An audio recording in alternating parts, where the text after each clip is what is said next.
අවුරුදු කෑම මේසයක තියෙන කෑම බීම හා සමානව. හැඩතල එකතු කරලා කිසිම අර්ථයක් නැති සඳකඩ පහනක් මේ වෙනකොට නිර්මාණය වෙලා තියෙනවා.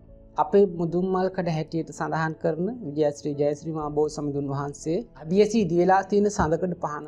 එතනත් ඒ විකෘතියම සිද්ධ වෙලා තියෙනවා. පුරා විද්‍යාව නැත්තම් වගකිය යුත්තන් එහි භාරකාරත්වය මේ මිනිසුන් කෙසේ මේවා ගැන දන්නවාද නොදන්නකම නිසා නිහඬව ඉන්නවාද නැත්තම් මේ දේවල් ගැන තැකීමකින් තොරව සිටිනවාද කියන එක කියන්න දන්නේ නැහැ. නමුත් ඒ වැරද්ද එතනම සිදු වෙලා තියෙනවා. නමුත් මෙතන සඳකඩ පහන කියනකොට පහන කාලෝකයේ ප්‍රඥාව කියන එක තමයි අර්ථ ගැන්වෙන්නේ. ඒක නිසා එතන ඒ මූර්තද නයන්න, දන්තද නයන්න විය යුතුයි. යම් සංස්කාරයක් තියෙනවා නම් ඒ සංස්කාරය අනිත්‍යයි.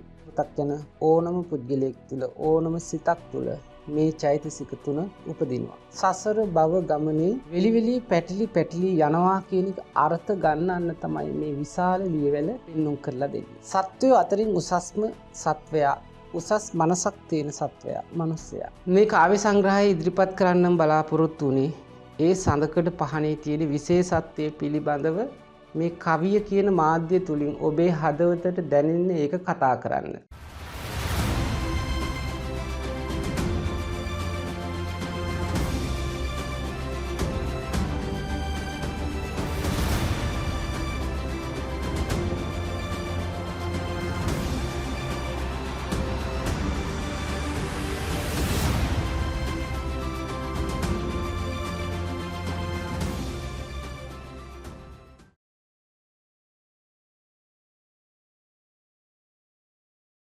ආයුබෝවන් හිස්රිවිත් දනුල YouTube නාලිකාවෙන් ගෙනෙන විවිධ විශේෂාංග අතරින් දන්න දෙයක නොදන්න දෙයක් කියන වැඩසටහනෙන් තමයි අද අපි ඕගොල්ලොන්ව හම්බ වෙන්නේ. අද වැඩසටහනෙන් අපි කතා කරන්නේ විලක මතුපිට දර්ශනය ගැනයි.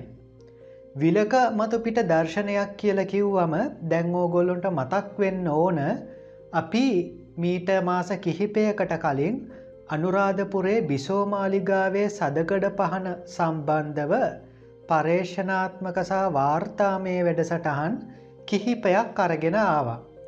එතකොට මේ වැඩසටහන් කිහිපයම අපි අරගෙන ආවේ අපේ රටේ දැනට සිටින දක්ෂ කැටයම් සහ මූර්ති ශිල්පියෙක් වන තාරක රොඩ්රිගෝ මහත්මයා අනුරාධපුරේ බිසෝමාලිගාව සහ ඒ සදකඩ පහන සම්බන්ධව වසර 12කට අධික කාලයක් තිස්සේ කරපු පර්යේෂණ වාර්තා මූලාශ්‍ර කරගනිමින්. ඉතින් අද මේ වැඩසටහනට අපේ තාරක රොඩ්රිගෝ මහත්මයා නැත්නම් අපේ තාරක අයියා වගේම පළවෙනි වතාවට අපිත් සමග සම්බන්ධ වෙනවා කාව්‍යශ්‍රී කාව්‍ය විශාරද පූජ්‍ය මාපලානේ චන්දිම හාමුදුරුවෝ. අද වැඩසටහනේ අපේ මූලික අරමුණ වෙන්නේ අපි අර කලින් කියපු විලක මතුපිට දර්ශනය කියන ඒ මාතෘකාව විග්‍රහ කිරීම. එතකොට ඔයගොල්ලන්ට මතක ඇති පසුගිය වැඩසටහන් වලදී මේ සදකඩ පහන සම්බන්ධව විග්‍රහ කරද්දී තාරක රොඩ්රිගෝ මහත්මයා අපට කියලා දුන්නා මේ සදකඩ පහනේ තියෙන්නේ විලක මතුපිට දර්ශනයක් කියන විත්තිය. ඒ වගේම ඒ විලක මතුපිට දර්ශනයේ අපිට දකින්න තියෙන විවිධ සංකේත ඔස්සේ නිර්වාණාවබෝධයට මේ යන ගමනේ එන යම් යම් සන්දිස්ථාන යම් යම් සිතුවිලි ධාරාවන් සංකේතවත් වෙනවා කියලා ඒ ඔස්සේ අපිට තවදුරටත් නිර්වාණාවබෝධය සම්බන්ධව වටහා ගන්න පුළුවන් කියලා අපි ඉගෙන ගත්තා. එතකොට අද වැඩසටහන වෙන්නේ පසුගිය සදකඩ පහන් සම්බන්ධව කරපු වැඩසටහන් වලදී තාරක රොඩ්රිගෝ මහත්මයා විසින් අපිට ලබා දීපු ඒ ගැඹුරු දැනුම ගැඹුරු විග්‍රහයන් ඉතාමත් සරලව ඕනම කෙනෙකුට මෙතන ඕනම කෙනෙක් කියලා කියන්නේ පුංචි දරුවෙක්ට වුණත් ඒ කියන්නේ 6-4 තේරෙන වයසේ සිටින පුංචි දරුවෙක්ට වුණත් තේරුම් ගන්න පුළුවන් විදිහට කාව්‍යයට නැගීමක් තමයි අද වැඩසටහනේදී සිද්ධ වෙන්නේ.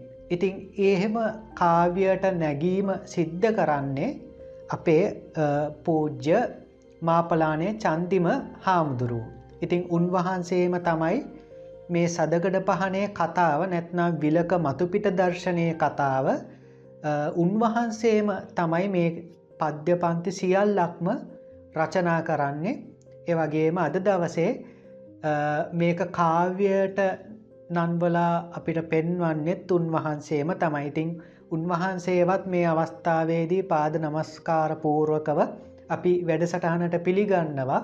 පළවෙනි වතාවට තමයි අපිත් සමග එකතු වෙන්නේ.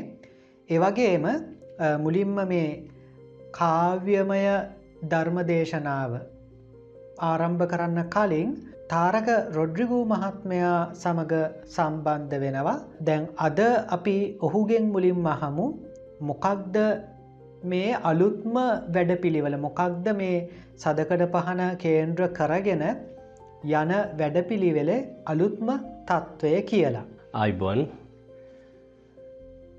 මම මේ පාර අපේ සඳකඩ පහන ගැන තවත් වැඩපිළිවෙලක් දීර්ඝකාලීනව මගේ හිතේ තිබ්බා මේ දේ කොහොමරි කරවන්න ඕනේ කියලා. මොකද්ද කවිබන. කවිබන විදියට කවිබන ආකාරයෙන් මේ සඳකඩ පහන ගැන තියෙන අභ්‍යන්තර තොරතුරු එලි දක්වන්න. ඒතර සමහරක් වෙලාවට මේක පහසුවක් වෙයි මේ සඳකඩ පහන ගැන අනුරාධපුර යුගයේ සඳකඩ පහන ගැන අධ්‍යයනය කිරීමට. ඉතින් එතනදී මම දීර්ඝ කාලයක් තිස්සේ ඉඳන් මගේ අපි හිතවත් හාමුදුරුවෝ මාපලානේ චන්දිම හාමුදුරුවෝ ඒ උන්වහන්සේට මම ආරාධනා කරා කවිබන පද පෙළක් අපේ අනුරාධපුරයේ සඳකඩ පහන ගැන දේශනා කරන්න කියලා. ඉතින් උන්වහන්සේට මම ආරාධනා කරා දැන් වසර ගණනක් තිස්සේ මම වසර 8ක් තිස්සේ ඉඳන් හාමුදුරුවන්ට කියනවා. ඉතින් හාමුදුරුවෝ කිව්වා මේ සඳකඩ පහන ගැන තවදුරටත් අධ්‍යයනය කරන්න ඕනේ. අධ්‍යයනය කරලා මිසක් මේ කවිබන පද අපිට හිතන විදිහට කියන්න හොඳ නැහැ කියලා. ඉතින් හාමුදුරන්ට මම ඒදා කාලේ ධම්ම යෝජනා කරත් දැන් වර්තමානයේ කවි පද රචන ටික ඒ විදිහට උන්වහන්සේ කොහොම හරි බාරගත්තා. වර්තමානයේ කවි වලින් බණපද සඳකඩ පහන සම්බන්ධව විග්‍රහ කරන්න. හොඳයි. ඉතින් ඔන්න ඕක තමයි තාරක අයියා නැත්නම් තාරක රොඩ්රිගෝ මහත්මයා සදකඩ පහන සම්බන්ධව කරගෙන යන අලුත්ම වැඩපිළිවෙල. ඉතින් මේකම දිගුවක් තව නොබෝ දිනකින් පටන් ගන්නෝ මේ වැඩපිළිවෙල අපේ රටේ මුලදී කොළඹ දිස්ත්‍රික්කයේ තෝරාගත්තු දහම් පාසල් කිහිපයකට හඳුන්වා දෙන්න නියමිතයි. ඊට පස්සේ ඒක රට පුරාම තියෙන සියලුම දහම් පාසල් වලට මේ කාව්‍යමය ධර්මදේශනාව සිද්ධ කළා.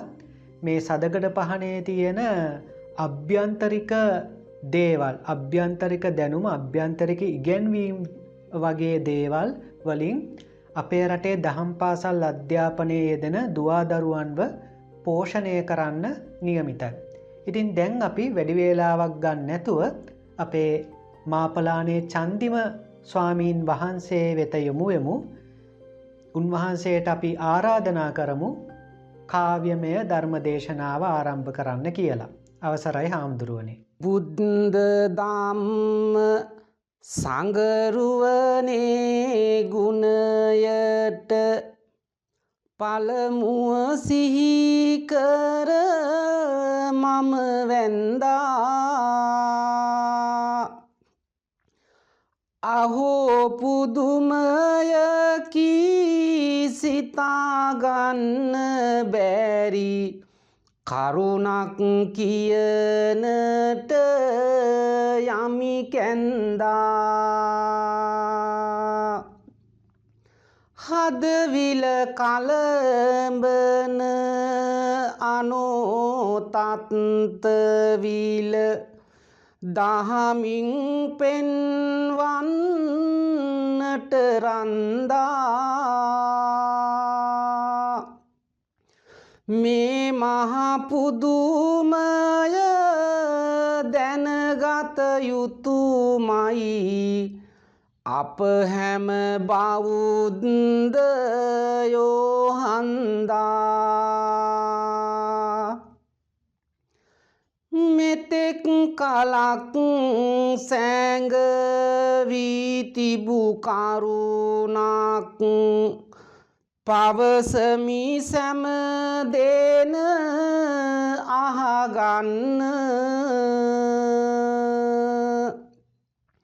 මුතුන් මිත්තෝ කළ විස්මිත නිමයුම කී බැහැනේ මෙය අදහන්න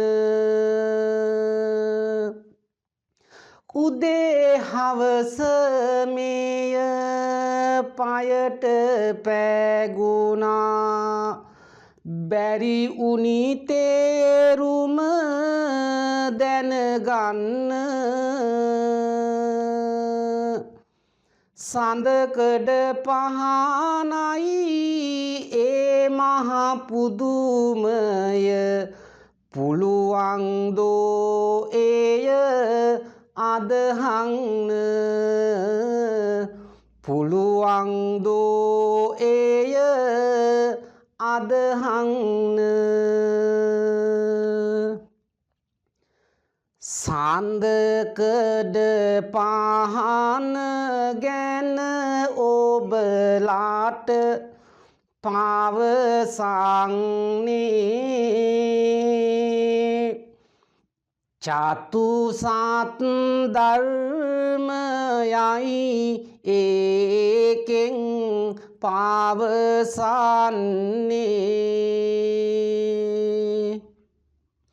හරියට විමසුවොත් නෙත් දෙක උඩ යන්නේ පින්වත මාමත් තවමත් පුදු මෙනි ඉන්නේ හොඳයි අපේ වාසනාවන්ත දුවේ පුතේ පින්වත් සිළු දෙනාටම අද මේ කවිබන දේශනාව තුළින් ඔයාලට කියන්න යන්නේ විශේෂ කරුණක් ඒ තමයි අනුරාධපුරයේ පිහිටි බිසෝමාලිගාවේ අයත් සඳකඩ පහන කියන මාතෘකාව පිළිබඳව සඳකඩ පහන කියන එක මෙතෙක් කලක් අපි හිතාගෙන හිටපු දේ තමයි විහාරස්ථානයක නැත්නම් ආගමික සිද්ධාස්ථානයක අලංකාරය සඳහා යොදා ගන්න එක් ගල් කැටයම් වලින් නිම වූ විශේෂාංගයක් හැටියට මම හිතන්නේ මෑත කාලේ අපි පොත්පත් වලින් ඉතිහාසය තුලින් ඉගෙන ගත්තත් ඔයිට සාපේක්ෂ පොඩි කරුණු ටිකක් ඉගෙනගෙන තියෙනවා මිසක් මේ සඳකඩ පහන කියන දේ මොකක්ද කියන එක හරියටම ගොඩාක් අය දන්නේ නැහැ. එතකොට මේ කාව්‍ය සංග්‍රහය ඉදිරිපත් කරන්නම් බලාපොරොත්තු වුණේ ඒ සඳකඩ පහනේ තියෙන විශේෂත්වය පිළිබඳව මේ කවිය කියන මාධ්‍ය තුලින් ඔබේ හදවතට දැනෙන්න ඒක කතා කරන්න. පින්වත් දුවේ පුතේ සඳකඩ පහන කියලා කියන්නේ අපේ රහතන් වහන්සේලා සහ ආදී ගල් කැටයම් කළ මුතුන් මිත්තන් එකතු වෙලා කරපු විස්මිත ලස්සන නිමැයුමක්. ඒක තුල අන්තර්ගත වෙලා තියෙන ප්‍රධානම දේ තමයි ධර්මය. මේ ගිනිජාලා සත්ත්වපේලි විශාල ලියවැල කුඩා ලියවැල ඇතුළු සියලුම කරුණු වලින් පැහැදිලි කරලා තියෙන්නේ මේ ධර්මය. ඒ සද්ධර්මයේ කොහොමද පැහැදිලි කරලා තියෙන්නේ කියන එකත් අපි කවියෙන්ම විස්තර කරලා බලමු. ඈත අතීතේට ඔබගෙන යනවා හෙළයන් කළ කී දෙය පවසනවා පුංචි උනත් මේය හුඟක් වාටිනවා සඳකඩ පහනේ තතු පවසනවා සඳකඩ පහනේ තතු පවසනවා සඳකඩ පහනක් වෙත ඔබ යන්න එහි ඇති දේ ගැන හොඳට බලන්න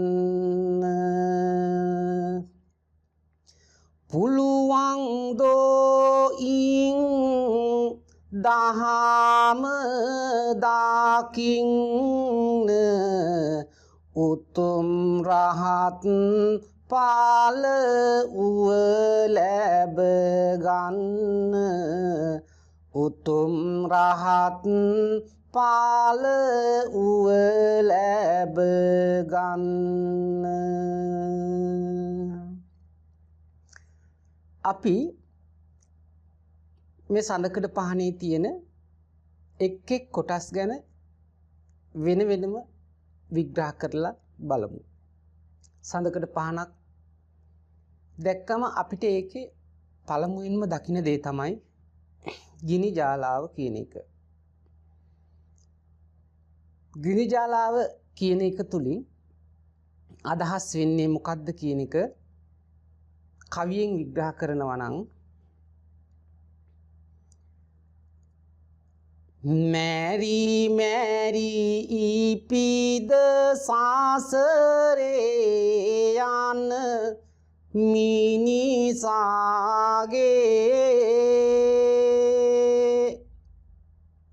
ජීවන ගමන විලසකිගින් නක් වාගේ කොපමණ දැවේ දැයි කීමට බැහැවේගේ ගින්නෙන් දැවෙන මිනිසාට පිහිටද කාගේ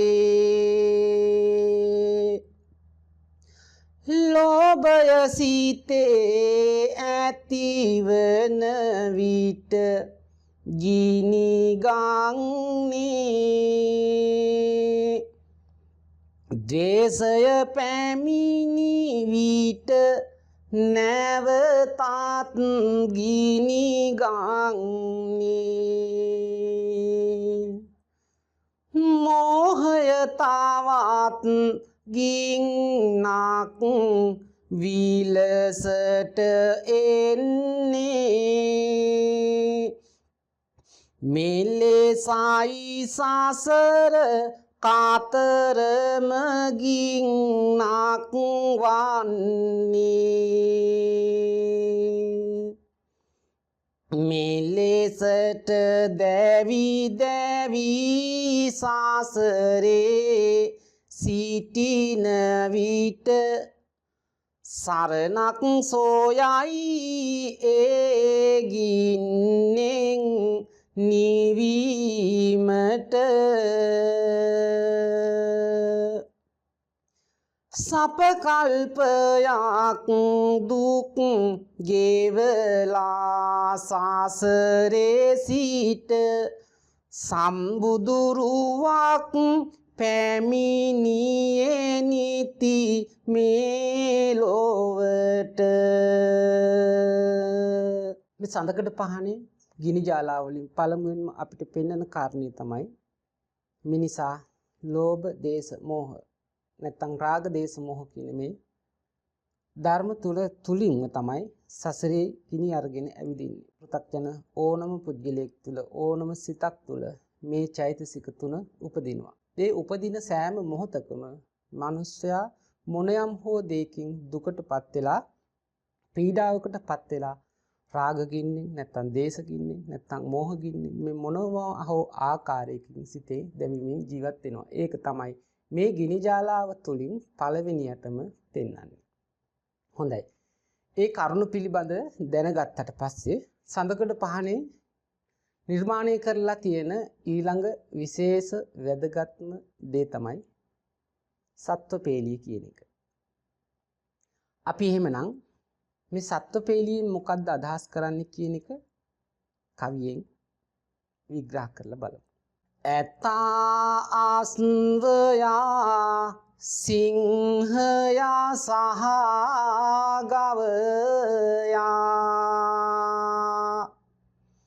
ගින්නෙන් බේරෙන්න දුවනවා දුටු කවියා තිරිසං නිරය බ්‍රහ්මයෝ සහ එහි දෙවියා කවුරුන් උවත් නුවණැත්තයි පළවෙනියා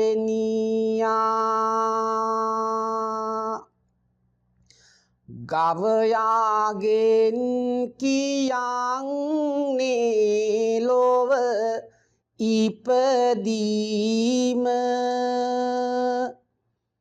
ඇතාගෙන් කියයි ඔහුගේ ලෙඩවීම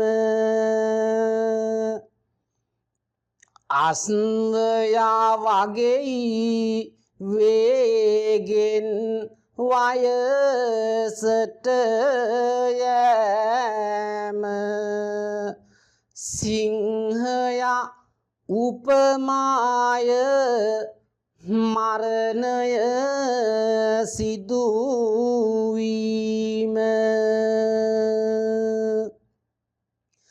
ලෙඩෙක් මහල්ලෙක් මලමිනි පැවිදිරුව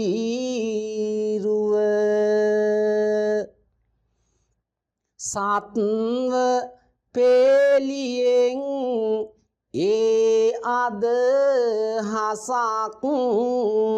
වුව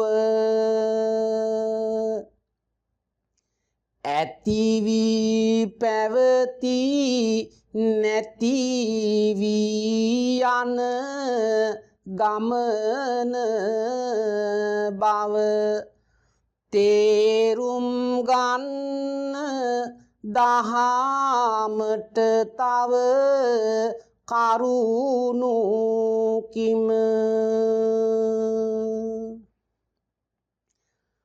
හොඳයි දෙවනියට මේ පෙන්වන සත්ත්වපේලියෙන් පැහැදිලි කරන කාරණා රාශියක් තියෙනවා මේ සඳකඩ පහන කියන එකේ විශේෂ වැදගත්කමක් ඇති එක ස්ථානයක් හැටියට තමයි සත්ත්වපේලිය කියන එක හඳුන්වන්නේ සත්ත්වපේලියෙන් මිනිසා මේ ලෝකයට පහළ වන මිනිසා මේ රාග ගින්නෙන් ගිනි අරගෙන මේ ලෝකයට පහළ වුණු මිනිසාගේ ඉපදීම ඒ වගේම වයසට යෑම ලෙඩවීම මරණය කියන එක මේ ඇතා අස්වැය සිංහයා සහ ගවයා කියන සත්තු හතර දෙනා උපමගී කරගෙන එදා හිටපු මුතුන් මිත්තන් එදා හිටපු රහතන් වහන්සේලා පෙන්වලා දෙනවා ගවයාගෙන් උපතත් ඒ වගේම ඇතාගෙන් ලෙඩවීමත් අස්වැයාගෙන් වයසට යෑමත් සිංහයාගෙන් මරණයත්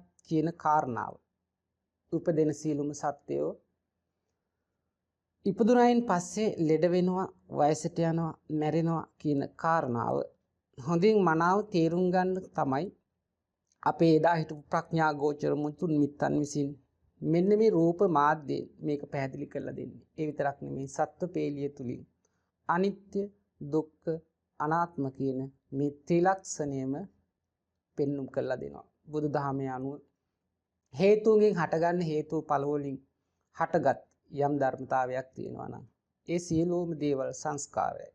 යම් සංස්කාරයක් තියෙනවා නම් ඒ සංස්කාරය අනිත්‍යයි. යම් දෙයක් අනිත්‍ය නම් ඒක දුකයි. ඒක දුක නම් අනිත්‍ය නම් ඒක අනාත්ම ධර්මතාවයක්. එහෙමනම් බුදුදහමේ අනිත්‍ය දුක්ඛ අනාත්ම කියන මේ කරුණු තුනම මේ සත්ත්වපේලිය තුලින් තමයි පෙන්눔 කරන්නේ. සත්ත්වපේලියේ තියෙන වැදගත්කම ගැන එහෙම කතා කරාට පස්සේ ඊළඟට වැදගත්ම දේ මොකක්ද? අපි ඒක කවියෙන් විග්‍රහ කරලා බලමු. තෙවනුව ඔබේ නෙත් දෙක යොමු කරන කල සඳකඩ පහනේ පෙන්වන මේ පොකුණ තුල ඇතිවන අපූරුව සිත් තුල කෙලෙස් මල ඒ ගැන කියන්නේ විශාල මෙලිය වැල ඊමක් කොනක් නැත මෙහිදී පැටලෙන්නේ මිනිසා එය තුලම සසරේ දුව යන්නේ ලෝභෙන් වෙලි වෙලි දුක තුල දඟලන්නේ ලියවැල තුලින් ඒ ගැනමයි පවසන්නේ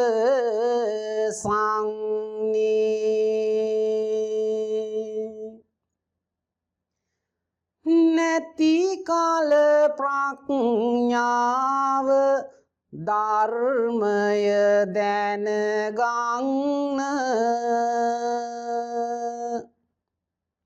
පුළුවන් මෙරි මෙරි නැවතත් උපදින්න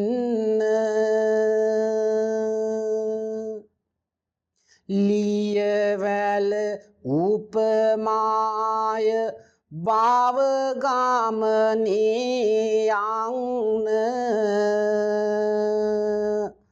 පින්වත නොපමාව ධර්මය දැක ගන්න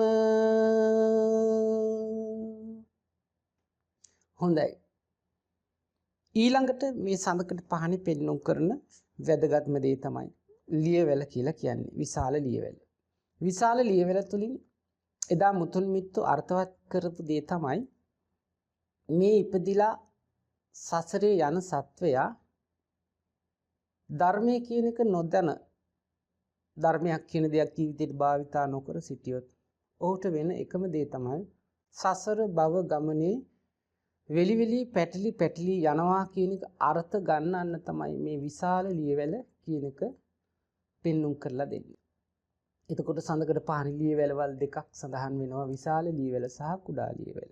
විශාල ලියවැල විශාලත්වය ප්‍රකාශ කරපු මාධ්‍ය හැටියට කට්ටිය භාවිතා කරේ එදා හිටපු මුතුන් මිත්තන් මේ සසරේ යන සත්වයාට ප්‍රඥා ගෝචර බව නැතිකමම විශාලත්වයෙන් ලෝභ දේශ මෝහ විශාලත්වයෙන් පවතින නිසා සසරට තියෙන ඇලීම විශාලත්වය නිසා මෝහය කියන එක විශාලත්වය නිසා මේ පුජ්‍යලයා සසරේ යන ස්වභාවයේ වෙලි වෙලි පැටලි පැටලි යන ස්වභාවය තමයි විශාල ලියවැල තුලින් අර්ථවත් කරලා තියෙන්නේ. බලන්න මේ එකින් එක එදා හිටපු ඒ රහතන් වහන්සේලා සහ ඒ ගල්වඩුව කොච්චර ලස්සනට මේක නිර්මාණය කරලා තියෙනවද පැහැදිලි කරලා තියෙනවද මේක පිළිබඳ මීට වඩා විශාල ලොකු කතිකාවතක් තිබුණත් කවිය කියන මාධ්‍ය තුලින් විග්‍රහ කරනකොට ඔබට මට පෙන්වන්න පුළුවන් මේකේ තියෙන සරල ස්වභාවය සහ සුන්දර ස්වභාවය පමණයි.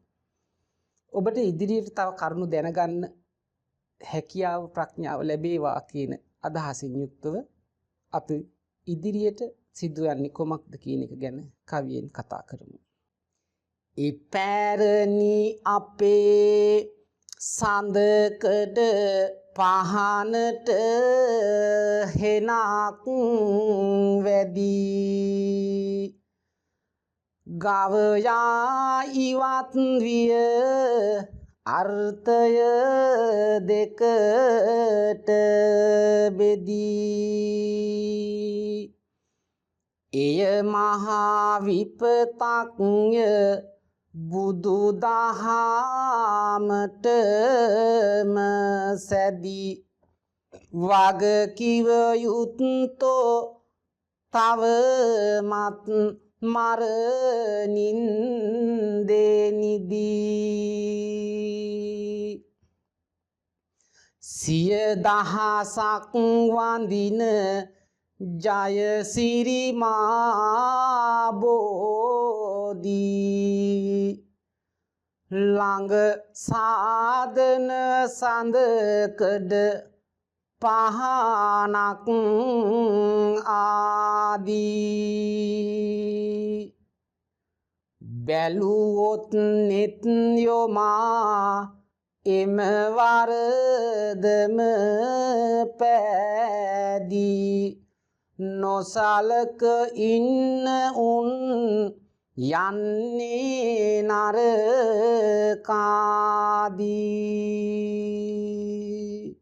අනුරපුර යුගයේ ඉදිවුන සඳකඩ පහනේ තියෙනා වටිනාකම ඔබ දන්නවද යුග 3-4ක් ගෙවුනත් ඒ කාල එහි අර්ථය නැති කර තියෙනවද ත්‍රිකෝණ හැඩයක් ඇති කළ සඳකඩ පහනක් දැක තිබෙනවද මෙවැනි දේ කරන නුගත් අමනා පාලකයෝ මවුහාට නිදිවදිනවාද හොඳයි මේ විදිහට අපි සඳකඩ පහනේ ඉතිහාසය ගැන කතා කරනකොට වර්තමානයේ වෙනකොට අපිට දකින්න ලැබිච්ච බොහෝ හිතට කම්පනයක් දැනෙන කාරණා රාශියක් තියෙනවා. ඒකෙන් එකක් දෙකක් මතක් කරනවා නම් එදා අනුරාධපුර යුගයේ ඇදිච්ච සඳකඩ පහන විකාශනය අද වෙනකොට යුග ගානකින් වෙනස් වෙලා ඇවිත් තියෙනවා. අනුරාධපුරයේ සඳකඩ පහනින් පසුව පොළොන්නරු සඳකඩ පහන වන විට විදේශ ආක්‍රමණයත් එක්ක කල රජකරු රජවරුන්ගේ විසෝරු විවාහ කර ගැනීම තුලින් ඒ කට්ටියගේ ආගමේ අදහන දෙවියෙක් හැටියට සඳහන් ගවයා කියන ලාංඡනීයවත් වෙනවා පොළොන්නරු යුගයට එනකොට. ඊට පස්සේ මහනුවර යුගයට එනකොට ත්‍රිකෝණාකාර මහ විකෘතියකින් යුතු කිසිම අර්ථයක් නැති සඳකඩ පහනක් බිහි වෙනවා. දැන් කොළඹ යුගයේ වෙනකොට ඒ සෑම දෙයකින්ම විකෘතිය තවත් වැඩි වෙලා කිසිම සඳකඩ පහනේ අර්ථය කියන එකක් දැක ගන්නවත් නැති ආකාරයේ කොටු කෑලි නිකන් අවුරුදු කෑම මේසයක තියෙන කෑම බීම හා සමානව අලුවක් වගේ જાති වල හැඩතල එකතු කරලා කිසිම අර්ථයක් නැති සඳකඩ පහනක් මේ වෙනකොට නිර්මාණය වෙලා තියෙනවා. ඒ විතරක් නෙමෙයි තවත් කරුණක් සඳහන් කළ යුතුයි. ඒ තමයි අපේ අනුරාධපුරේ අපේ මුදුන්මල්කඩ හැටියට සඳහන් කරන විජයශ්‍රී ජයශ්‍රී මහ බෝසමිඳුන් වහන්සේ අභියසී දියලා තියෙන සඳකඩ පහන ළඟට ගිහින් ඔබ බැලුවොත් එතනත් ඒ විකෘතියම සිද්ධ වෙලා තියෙනවා. මේ කතා කරන්නේ ගමේ පන්සලේ බෝධීන් වහන්සේ ගැන නෙමෙයි. අපේ මුදුන්මල්කඩ හා සඳහන් කරන හඳුන්වන වඳින පුදුන පූජනීයත්වයට පත්වෙච්ච ජයශ්‍රී මහ බෝසමිඳුන් වහන්සේ අභියසී තියෙන සඳකඩ පහනෙත් මෙන්න මේ විකෘතියෙන් වෙලා තියෙනවා. පුරා විද්‍යාව නැත්තම් වගකිය යුත්තන් එහි බාරකාරත්වය මේ මිනිසුන් කෙසේ මේවා ගැන දන්නවාද නොදන්නකම නිසා නිහඬව ඉන්නවාද නැත්නම් මේ දේවල් ගැන තැකීමකින් තොරව සිටිනවාද කියන එක කියන්න දන්නේ නමුත් ඒ වැරද්ද එතනම සිදු වෙලා තියෙනවා. පාෂාණය කියනකොට හඳුන්වන මූර්තද නයන්න එතෙන්ට යොදලා මේක පාෂාණයක් බවට පත් කරලා තියෙනවා. සඳකඩ පහනින් නයන්න මූර්තද නයන්න යෙදූ කල එක පාසාන කියන අර්ථය ගැනෙන්නේ. නමුත් මෙතන සඳකඩ පහන කියනකොට පහන කාලෝකයේ ප්‍රඥාව කියන එක තමයි අර්ථ ගැන්වෙන්නේ. ඒක නිසා එතන ඒ මූර්තද නයන්න, දන්තද නයන්න විය යුතුයි. ඔන්න ඔය වගේ වැරදි කාරණා රාශියක් අපි දකිනවා මේකේ තුලින් සිදු වෙලා තියෙන. නමුත් කෙසේ හෝ වේවා ඒ වැරදි හදාගන්න අපේ පාලකයන්ට ප්‍රඥාව පහළ වේවා කියන හැඟීමෙන් යුක්තව අපි ඊළඟ කරුණට අවධානය යොමු කරමු. නැවතත් යොමා අවධානය කතාවට කවියක් ගොතමි අදහස ඇත ලතාවට නෙත් දෙක යොමා හංසයෝ යන විලාසෙට දෙසවන් යොමනු හංස පේලිය දිසාවට දියෙන් වෙන් කරලා කිරිටික අරගන්න හංසයා දක්ෂයිලු හරිදේ දැනගන්න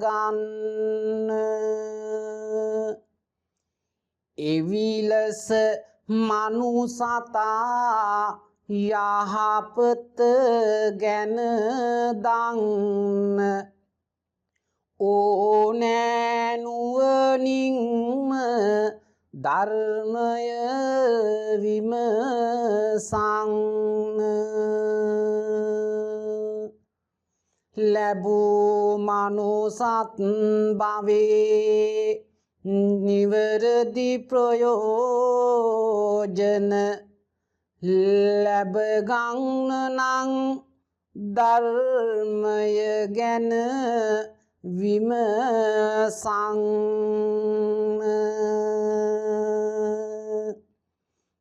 හංසයා විලස ඔබ හරිදේ අරගන්න එවිටයි හැකිවන්නේ මරණය නවතන්න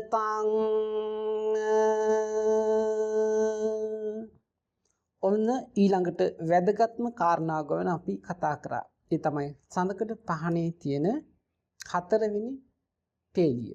ඒ කියන්නේ හංස පේලිය. හංස පේලියේදී පෙන්වන නිර්මාණය කරන වැදගත්ම දේ තමයි මේ භවයේ යන මනුසතා ගැන. සත්වය අතරින් උසස්ම සත්වයා, උසස් මනසක් තියෙන සත්වයා, මිනිසයා. එතකොට මේ හංස පේලිය තුලින් හංසයා කියන සතාට අපි අහලා තියෙනවා දියෙන් කිරි වෙන් කරන්න පුළුවන් කියලා. ඒ කියන්නේ නරකින් හොඳ හඳුනා ගන්න පුළුවන් හැකියාව තියෙනවා කියන එක. අන්න ඒක විග්‍රහ කරන්න අර්ථවත් කරන්න තමයි එදා හිටපු මුතුන් මිත්තෝ හංස පේලිය කියන එක භාවිතා කරේ. හංස පේලියෙන් පැහැදිලි කරන දේ තමයි හොඳ නරක කියන එක තේරුම් ගන්න පුළුවන් මිනිස් සත්වයා කියන කතන්දරේ තමයි හංස පේලියෙන් නිරූපණය වෙලා තියෙන්නේ. හංස පේලියෙන් ඒ වගේ දෙයක් නිරූපණය කරනකොට ඊළඟට තියෙන විශේෂ වැදගත්ම දේ තමයි කුඩා ලියවැල. කුඩා ලියවැල කියන්නේ මොකද්ද? කුඩා ලියවැලෙන් පවසන කරුණු කිම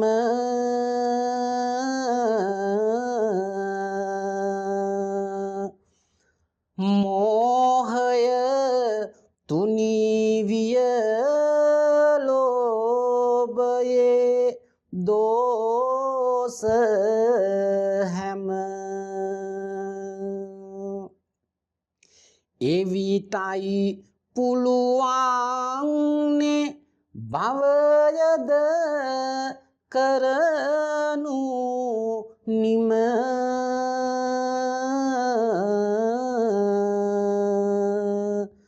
අවබෝධයෙන් සත් ධර්මයේ යනවා මම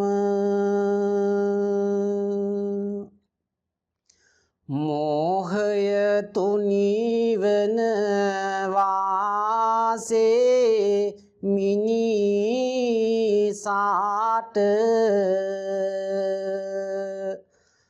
කුඩාලිය වැලෙන් පෙන්වන අදහසට මෙය අරුමයක් නොව පින්වත ධර්මයට සංයෝජන 10 මුල් වෙයි කර්මයට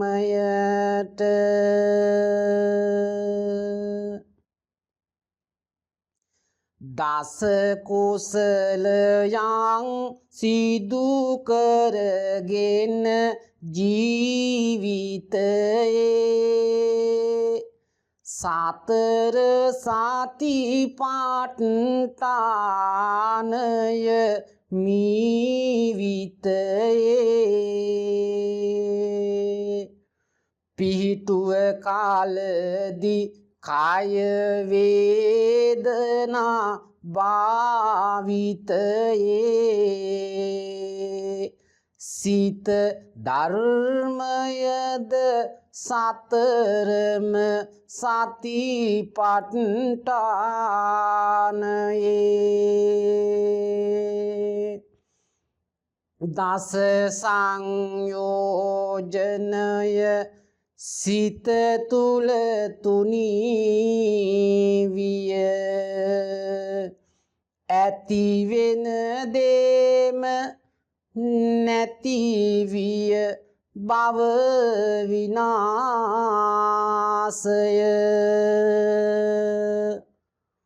තව භවයකට යන්නේ නැත නාමකය කෙලෙස් මලම ධර්මෙන් විය විනාශය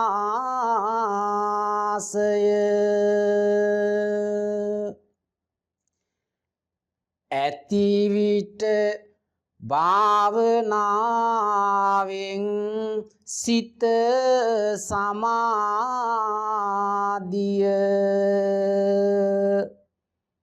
කෙලෙස් වඩුවා සැදූ ගෙය විය විනාශය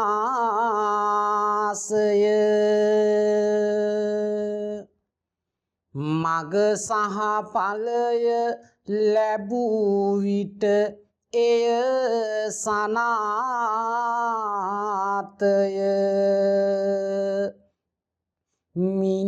මිනිසාගේ සසර ගමනද නිමාවිය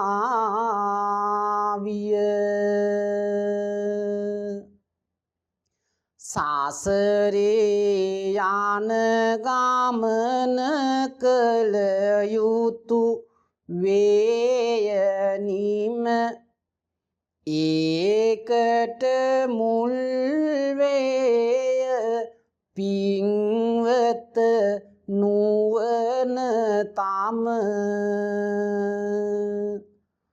දැනගෙන ගියොත් යනවා හැම කාතරගම නොදැන ගියොත් වෙනවා අපි ආතරමග බාහිර ඉන්ද්‍රියන් වැසූ විට දෙනම සෑම අභ්‍යන්තරය වැසෙනවා නොවැ ඉබේටම නෙළුම් පෙතිවලින් කීවේ කරුණු මෙම අරහත් ඵලය කෙරුවා ලැබ සාසරනිම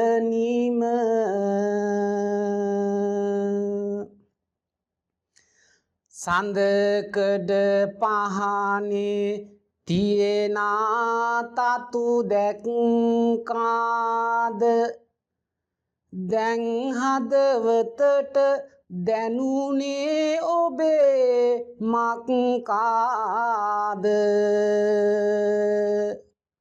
උරුමය අපේ බොරුවෙන් ලොව වික්කාද සඳකඩ පහන තුල ධර්මය දැක්කාද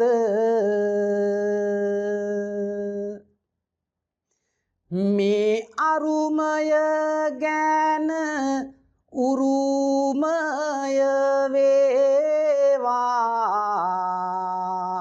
කරුමය දුරු වී සරුමය වේවා සඳකඩ පහනේ එලියක් වූවා මිහි වටිනාකම සැමට දැනේවා මිහි වටිනාකම සැමට දැනේවා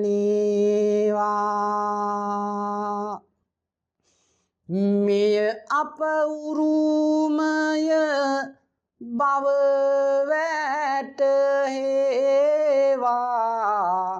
වගකිව යුත්තං නෙත් යොමු වේවා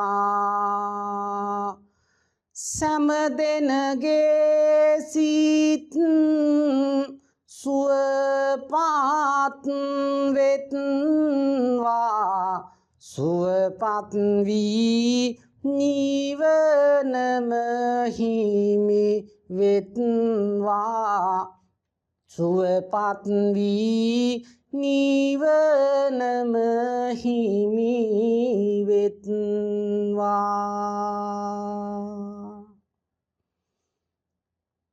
මෙන්න මේ විදිහට ඔබට සඳකඩ පහනේ තියෙන විස්තරය ඔබට මම කවියෙන් සරලව ඉදිරිපත් කරා.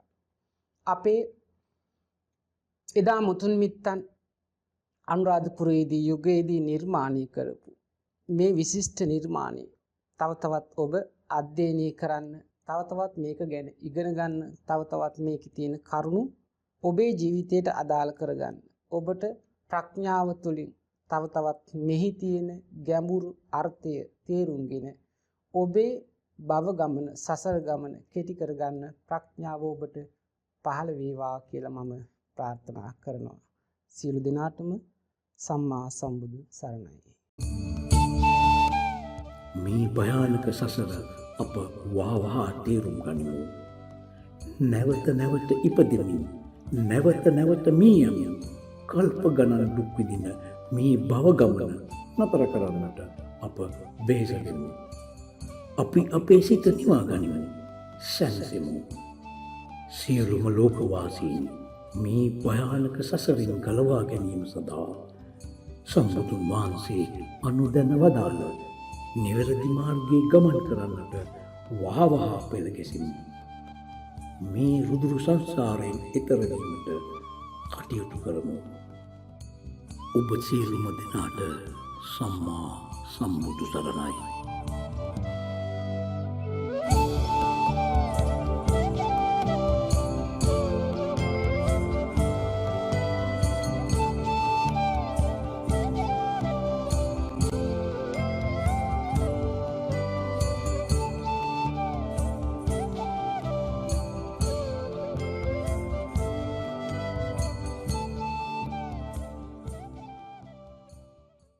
අපි නැවත වාරයක් කාව්‍යශ්‍රී කාව්‍ය විශාරද පූජ්‍ය මාපලානේ චන්දිම හාමුදුරුවන්ට පාද නමස්කාර පූර්වකව ස්තුතිවන්ත වෙනවා. අද දවසේ අපි වෙනුවෙන් ඔබ වෙනුවෙන් මෙහි වැඩම කළා මේ ධර්ම දේශනාව නැත්නම් කාව්‍යමය ධර්මදේශනාව සිද්ධ කිරීම සම්බන්ධව ඉතින් අපි ඕන තරම් කාව්‍යමය ධර්මදේශනා දැකලා තියෙනවා, ශ්‍රවණය කරලා තියෙනවා. ජාතක කතා, බුද්ධ ධර්මයේ නැත්නම් බුදුහාමුදුරුවන්ගේ ජීවිත චරිතයේ එන වැදගත් සිදුවීම්, බුද්ධ ධර්මය සම්බන්ධ දේවල්, ඊට පස්සේ මාපිය ගුණ වගේ දේවල්. නමුත් මම හිතන්නේ ඔබ මම අපි හැමෝම ප්‍රථම වතාවට තමයි සදකඩ පහන සම්බන්ධව සදකඩ පහනේ අභ්‍යන්තරික ව්‍යූහයන් සහ සදකඩ පහනේ තියෙන ඉගැන්වීම් සම්බන්ධව කාව්‍යමය ධර්මදේශනාවක් ශ්‍රවණය කරන්නේ. ඉතින් ඒකත් අපිට නවමු අත්දැකීමක්. ඉතින් මේ සමගම අද වැඩසටහන අපි නිමාවට පත් කරනවා. අපේ හාමුදුරුවන් වහන්සේටත් එවැගේම තාරක රොඩ්රිගෝ මහත්මයාටත් ගොඩක් ස්තුතියි අද වැඩසටහනට පැමිණීම සම්බන්ධව. එවැගේම මෙච්චර වෙලා වැඩසටහන බලාගෙන හිටපු ශ්‍රවණය කරපු ඕගොල්ලොන්ටත් බොහොම ස්තුතියි. ඉතින් අනිවාර්යයෙන්ම ලයික් කරන්න, කමෙන්ට් කරන්න, ෂෙයා කරන්න, සබ්ස්ක්‍රයිබ් කරන්න. ඉදිරියේදීත් අපි තාරක රොඩ්රිගෝ මහත්මයා සමග දැන් අපි මෙච්චර කාලයක් සදකඩ පහන සම්බන්ධව තමයි එතුමා එක්ක සාකච්ඡා කරේ. නමුත් ඉස්සරහදී අපි පොඩ්ඩක් සදකඩ පහනෙන් පමණකට මිදිලා තව වැඩසටහන් කිහිපයක් අපි සැලසුම් කරලා තියෙනවා. කලා නිර්මාණ සම්බන්ධව සාකච්ඡා කරන්න. එතකොට ඉදිරියේදී එනවා ලෝකයේ නිර්මාණය වුණු විශාලතම ග්‍රැනයිට් බුදු පිළිමය වන කුරුණෑගල රම්බඩගල්ල බුදු පිළිම වහන්සේ සම්බන්ධව විශේෂ වැඩසටහනක් එනවා. ඉතින් ඒ බුදු පිළිම ව්‍යාපෘතිය ආරම්භයේ සිට අවසානය දක්වා ශිල්පීන් 12ක් 13ක් වැඩ කරා. 10 දෙනෙක් පමණ ඉන්දීය ශිල්පීන්, 2 දෙනෙක් තමයි ශ්‍රී ලංකාවේ ශිල්පීන් උනේ. ඒ දෙන්න අතරිනුත් එක්කෙනෙක් තමයි තාරක රොඩ්රිගෝ මහත්මයා. ඉතින් ඔහුගේ ඒ අත්දැකීම් සහ ඒ රම්බඩගල්ල බුදු පිළිමය නිර්මාණයේ පසුබිම් කතාව සම්බන්ධව අපි ඉදිරියේදී විශේෂ වැඩසටහනක් අරන් එනවා. ඊට පස්සේ අපේ රටේ කැටයම් කලාව ඉගෙන ගන්න ඉන්න, කලා නිර්මාණ ශේෂ්ත්‍රයට පිවිසෙන්න ඉන්න අපේ තරුණ ප්‍රජාව දැනුවත් කරන්න සහ ඒ අයට අපි මෝටිවේෂන් එකක් දෙන්න, ධනාත්මක චින්තනය වැඩි දියුණු කරන්න සහ උපදෙස් ලබා දෙන්න විශේෂ වැඩසටහනක් සූදානම් කරලා තියෙනවා. ඉතින් ඔය වගේ වැඩසටහන් කිහිපයක්ම අපි ඉස්සරහදිත් තාරක රොඩ්රිගෝ මහත්මයා සමග අරගෙන එනවා. ඉතින් ඒ නිසා channel එකත් සමග රැඳිලා හිටියට පාඩු නෑ. ඉතින් අපි නැවතත් මේ වගේම වැඩසටහනකින් හමු වනතුරු ඔබ සැමට සුබ දවසක්. ඔයාටත් බොරුවට සර්ටිෆිකේට් කෝස් කර කර වෙලාවයි සල්ලි නාස්ති කර කර ඉන්නේ නැතුව ප්‍රැක්ටිකල් පොරක් වෙන්න ඕනිද? අලුත් දේවල් තනියම ඉගෙන ගන්න ආසද? එහෙනම් දැම්ම යන්න e-learning.lk එකට. ඒකේ තියෙනවා සෑම වයස් මට්ටමකම විවිධාකාර කෝසස් බර ගාණක්. ගිහිල්ලා ඔයාට පුළුවන් කැමති කෝස් එකක් තෝරන් අදම පටන් ගන්න. ඔයාට අවශ්‍ය නම් ගුරුවරයෙක් විදිහට වැඩ කරන්නත් පුළුවන්. කරන දේට වටිනාකමක් දීලා ප්‍රායෝගිකව තනියම ඉගෙන ගන්න දැම්ම e-learning.lk එකට යන්න.